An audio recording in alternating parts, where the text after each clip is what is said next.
એનું સિરી લઈ લો, રાજા લઈ લો, મલ્લિકા લઈ લો, ઘણી બધી લગભગ 7-8 વેરાયટી, ભક્તિ, આયશા, સુરક્ષા, ઘણી બધી વેરાયટી છે નુજુવડું ની. એ વસ્તુ ક્યારે મોળી આવતી નથી. વધતા હમણે આ 2-3 વર્ષથી લગભગ સિરી જે ખેડૂએ કર્યું ને એ રિપીટમાં માગે. એની ખાસિયતો વિશે વાત કરું. અને આગળના વર્ષ લગભગ 2-3 વર્ષથી અહીંના ઘણા બધા ખેડૂતો વાવે છે અને બુબડીથી રણછોડભાઈ ને ઘણા વાવે છે. એમ ખાલી એમ કે ખાલી પેકેટ લઈને ઘણા બધા ખેડૂ આવે દુકાને. એમ કે ભાઈ ગમે ડબલ ગોઈટલા આપો. શું કે ડબલ ગોઈટલા? તો એ વેરાયટીમાં એમ કે એનો વિનાટ બહુ સારો. બધા કરતા એમ કે એક તો વહેલી પાકતી જાત છે, ચૂસિયા ઓછા લાગે છે અને રૂઈની ટકાવારી સારી અને વિનાટ સારો. એટલે ખેડૂતોમાં એને દિવસે ને દિવસે શીરીની ડિમાન્ડ વધતી જાય છે.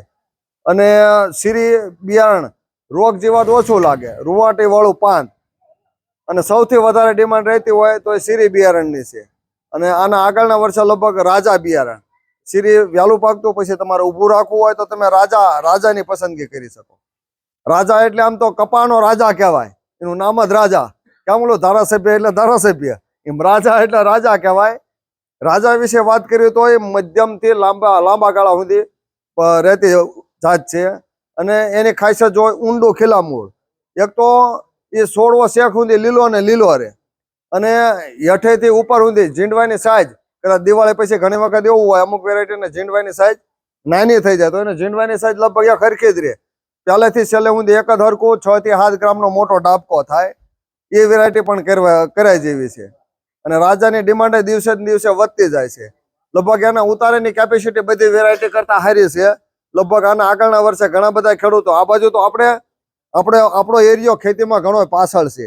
મેં નંદાભાઈ આના આગળના વર્ષે આપણે મીટિંગ કરી ત્યારે કીધેલું કે આપણો એરિયો ખેતીમાં પાછળ છે. બીજા એરિયામાં લગભગ એને ઉતારાની વાત કરું તો ભીમડાતનો એક ખેડૂત હતો, મારી પાસે રાજા લેવા આવ્યો. એ કે મારે 65 મણ વીઘે થયું હતું. કેટલું? 65 મણ. અને આ વર્ષે આના ગયા વર્ષે 65 મણ પાછું થયું. એ ગામમાં ખેડૂતો એવા મિનિમમ નંદાભાઈ એમને 45 મણ ઉપર કપાવા આવ્યો. અને અહીંયા તો આપણે તો 25 મણ થાય તો આપણું પેટ છલકાઈ જાય. ઓહો, બહુ છૂટા મળી ગયા.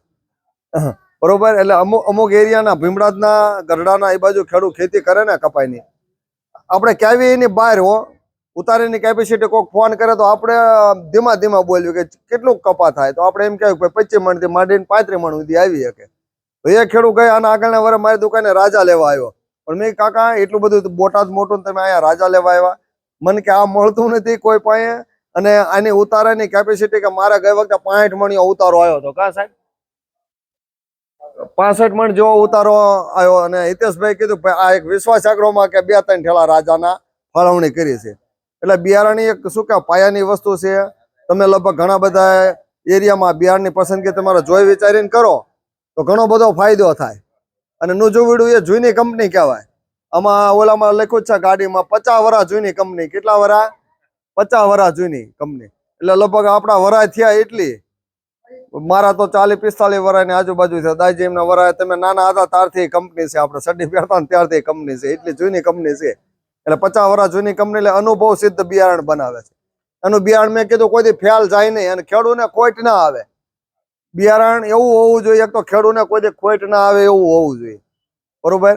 એટલે શીરી છે, રાજા એ રાજા છે. જો તમારે વહેલી પાકતી જાત કરવી હોય તો તમે શીરીની પસંદગી કરી શકો. અને તમારે ઊભું રાખવું હોય અને લાંબા ગાળા સુધી વેરાયટી ઊભી રાખી હોય તો તમે રાજાની પસંદગી કરી શકો છો. ટૂંકમાં આ બંને વેરાયટીમાંથી તમે ગમે તે એક વેરાયટીની પસંદગી કરી શકો છો. અને હવે આપણે પાણીની સગવડતા થઈ જાય એટલે સૌથી વધારે બધા શીરી પસંદ કરે છે. લગભગ અહીંયા અને આગળના વર્ષે શીરીને મીટિંગનું આયોજન કર્યું હતું. પાછું માપે પછી પાછું કઈ સેટિંગ થયું નહીં. બીજું કોણ શીરી કોઈને વાવેલું હતું? હે? હા, અમને શીરી વાવેલું હતું. એમ કે ડબલ ગોઈટલા વાળું સારું થયું હતું. અને એમના ભાઈબંધ છે બુબડીમાં રણછોડભાઈ, લગભગ ઘણા બધા ખેડૂતે શીરી વાવેલું હતું. અને શીરી બિયારણ એટલે ટૂંકમાં ઉતાવળું છે. સૌથી પહેલા ફાલ આવી ગયો હતો ને ભાઈશંકભાઈ? હાસુ કહેજો, સૌથી પહેલા ફાલ આવી ગયો હતો ને? શેણા ટાઈમે થઈ જાય. હા, શેણા વાળા. એટલે ટૂંકમાં તમારે ડબલ પાક લેવો હોય તો તમે શીરીની પસંદગી કરી શકો. હા, અને લાંબા ગાળા સુધી ઊભું રાખવું હોય તો રાજાની પસંદગી કરી શકો. તો અમે સાહેબને કંઈક નવા વિડીયો બનાવે અને આ નવા વિડીયો આપણે જોઈવી શાંતિથી. અને તમારો કોઈ પ્રશ્ન હોય તો કહો. જો સાહેબ આ બધા અનુભવી જ છે. બિયારણમાં મારા 15 વર્ષ થયા, એટલે 11-12 વર્ષ તો નોકરી કરીને 4-5 વર્ષ દુકાન ના થયા, એટલે હવે આપણે બધું ગોળીને પી જેલા છીએ દાદી, બરોબર. અને સાહેબ કેમ કે મારા ગુરુ આવેલા છે. હા, જો આ સાહેબ રહ્યા ને, મને બિયારણ વેચતા શીખવાડવા વાળા સાહેબ છે. એટલે અમે બે લગભગ આજથી 15 વર્ષ પહેલા અમરેલીમાં ભેગા થયા, અને હું ભાલમાંથી જેલો બિયારણ વેચવા નોકરીમાં લાગ્યો દાદી. અમે કપામાં મને કઈ ખબર પડે ને તો સાહેબ ને મેં કીધું મારે નોકરી કરવી નથી, મને કપા વેચતા ફાવે. મુદ્દાઓ પર આપણે ક્યાં પહોંચી ગયા. એટલી સારી સારી કંપનીના બિયારણ વેચવી છે અને ઘણો બધો ફાયદો થાય છે. અને આ એરિયામાં આવ્યા એટલે આપણે ખેડૂતોને ઘણો લાભ મળ્યો. નંદાભાઈ, ખેડૂતોને લાભ મળ્યો કે નહીં? આ એરિયામાં આપણે નવા બિયારણ આપણે લાવ્યા કે ભાઈ ઝડપી બિયારણ, પછી આ કાઢીને પછી આપણે ચણા ઘઉં તમે કરી શકો, તો એમ ખેડૂતોને ટૂંકમાં આવક ડબલ થાય એવું કામ કર્યું. પ્રસંગભાઈ એવું કામ કર્યું કે નહીં? એવું કામ કર્યું ને, ખેડૂતોની આવક ડબલ થાય, પૈસા હારા મળે, એવું કામ નુજુવડુનું સીરી આવતા થયું. અને ઘણી બધી આપણે ઉતાવળી જાતો લાવ્યા અને સારી સારી કંપનીની જાતો લાવ્યા છે. તો સાહેબ હવે તમારે કઈ 2 મિનિટ હા.